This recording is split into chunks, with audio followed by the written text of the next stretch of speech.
రోజు పెద్దలు చెప్పినట్టుగా 4వ తారీఖు ఫిబ్రవరి 2024 నాడు క్యాబినెట్ 4వ తారీఖు ఫిబ్రవరి 2024 నాడు క్యాబినెట్లో తీసుకున్న నిర్ణయం ప్రకారంగా అనేక దశలను అధిగమించి తెలంగాణ ప్రభుత్వం తరఫున ఒక ప్రతినిధి ప్రతి ఇంటికి చేరి సమాచారాన్ని సేకరించడానికి పడ్డటువంటి వ్యవస్థ, దీనికి అనేక రకాలుగా అడ్డం తలిగి దీనికి సంబంధించిన ప్రక్రియ సజావుగా జరగకుండా ఉండడానికి అనేక దుష్ప్రచారాలు జరిపిన తర్వాత కూడా ప్రభుత్వ చిత్తశుద్ధిని గమనించిన యావత్ తెలంగాణ ప్రజలు సహకరించి ఈరోజు సమాచారాన్ని ఇచ్చి ప్రభుత్వానికి ఒక నివేదిక, ఒక పూర్తి డాటా సేకరించే అవకాశం కల్పించినటువంటి తెలంగాణ బలహీన వర్గాల మేధావులు కావచ్చు, ఉద్యమకారులు కావచ్చు, సంఘాలు కావచ్చు, ఈ కార్యక్రమాన్ని కొనసాగించడానికి స్ఫూర్తి ప్రదాతలైన వాళ్ళందరికీ కూడా హృదయపూర్వకంగా అభినందనలు తెలియజేస్తా ఉన్నా. ఈ కార్యక్రమం ఈరోజు 16వ తారీఖు ఫిబ్రవరి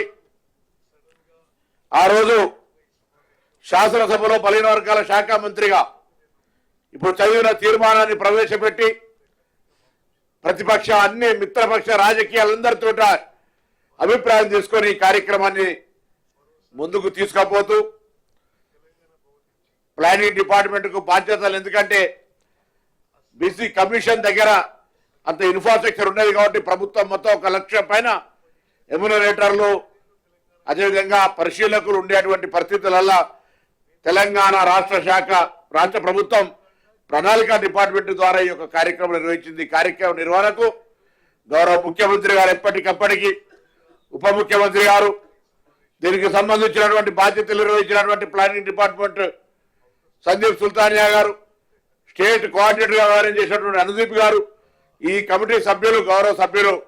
దామోదర్ రాజనరసింహ గారు, అదేవిధంగా సీతక్క గారు, శ్రీధర్ బాబు గారు, మల్లు రవి గారు, అందరం కూడా ఇలా ఈ యొక్క కార్యక్రమం ఒక చారిత్రాత్మక కార్యక్రమం. ఇది దేశానికి ఒక దిక్సూచి. ఈ దేశంలో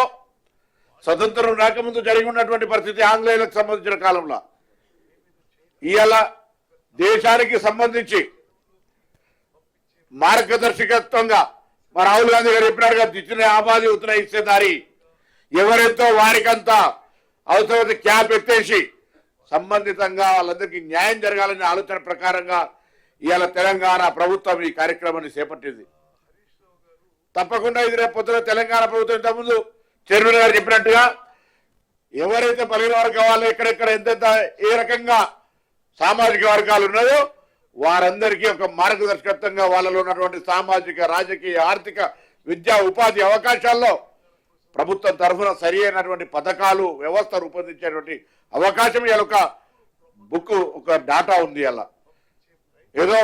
డిమాండ్ ప్రకారమో లేదా రాజకీయ ప్రేరేపణ కొరకు కాకుండా ఖచ్చితంగా ఆ వర్గాలకు న్యాయం చేయాలనే ఆలోచనతో నివేదిక తీసుకొని కార్యక్రమాలు జరుపుకునేటువంటి అవకాశం దొరికింది. కాబట్టి ఇలా ఈ కార్యక్రమం సహకరించినటువంటి, అంటే ఇంటింటికి వెళ్ళి కొంత ఇబ్బంది అనిపించిన చాలా కొన్ని అంశాలు చెప్పుకుంటే చాలా రకాలైనటువంటి ఉన్నాయి ఇందులో, అయినా అనేక ఒడుకు తొడుకులను అధిగమించి ఇవాళ తెలంగాణ రాష్ట్ర ప్రభుత్వం ఈ యొక్క సమాచార సేకరణ చేసి ఇవాళ పుస్తక రూపం లోపల కమిటీకి అందజేయడం జరిగింది. ఇది మరొకసారి 4 ఫిబ్రవరి 2024, 4 ఫిబ్రవరి 2025 ఇదొక సంవత్సరం లోపల పూర్తి చేసుకొని తెలంగాణ సమాజానికి అందజేయడం అంటే ప్రభుత్వ కమిట్మెంట్, చిత్తశుద్ధిని ఇలా తెలంగాణ యావత్ బలహీన వర్గాల ప్రజలు, సంఘాలు, మేధావులు ఆలోచన చేయాల్సిన అవసరం ఉంది. ప్రభుత్వం యొక్క చిత్తశుద్ధిని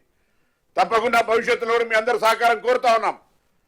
నివేదికకి పరిమితం కాకుండా క్షేత్రస్థాయిలో దానికి సంబంధించినటువంటి ఫలాలు అందించేటువంటి విషయానికి సంబంధించి అందరి సలహాలు, సూచనలు కూడా తీసుకొని ఈ బలహీన వర్గాలకు సంబంధించి చాలా కాలంగా ఉన్నటువంటి యొక్క డిమాండ్ ఇలా దేశంలో మార్గదర్శకత్వంగా తెలంగాణ ప్రభుత్వం తీసుకుంటున్న సందర్భంగా ఇందులో భాగస్వాములైన ప్రతి ఒక్కరికి ఈ కార్యక్రమం లోపల పాల్పంచుకోవడానికి ఎన్ని నెగటివ్ ఎపిసోడ్స్ వచ్చినా పాజిటివ్ గా సహకరించిన మీడియా కూడా, ఎందుకంటే ఇది ఒక సామాజికంగా ఒక పెద్ద ఉద్యమం అన్నటువంటి పరిస్థితి ప్రతి వ్యక్తికి ఇందులో ఒక ఆలోచన. కాబట్టి ఇవాళ జరుగుతున్నటువంటి నివేదిక కేబినెట్ శాసనసభ చట్టాల లోపల ఉన్నటువంటి అన్ని రకాల అంశాలను అధిగమిస్తూ ఈ కార్యక్రమాన్ని తీసుకొని పోతున్న సందర్భంగా మరొకసారి ఇందులో భాగస్వాములైనటువంటి అధికారులందరికీ గౌరవ ముఖ్యమంత్రి ఉప ముఖ్యమంత్రి గారు అదేవిధంగా సహచార ఈ కమిటీ సభ్యులతో పాటు మిగతా గౌరవ మంత్రులు శాసనసభ్యులు మిగతా రాజకీయ పార్టీలు ప్రజాస్వామికవాదులు బలైన వర్గాలు మేధావులు అందరూ కూడా అనేక సందర్భాల్లో అనేక అంశాల్లో ప్రొఫెసర్స్ రకరకాల మేధావులతోటి ఇంటరాక్ట్ అయినాం. ఇవాళ ఇది ఒక పుస్తక రూపం ఒక సమాచారంగా వచ్చింది అంటే అందరి యొక్క సహకారం ఉంది. వారందరికీ కూడా హృదయపూర్వకంగా ధన్యవాదాలు తెలియజేస్తూ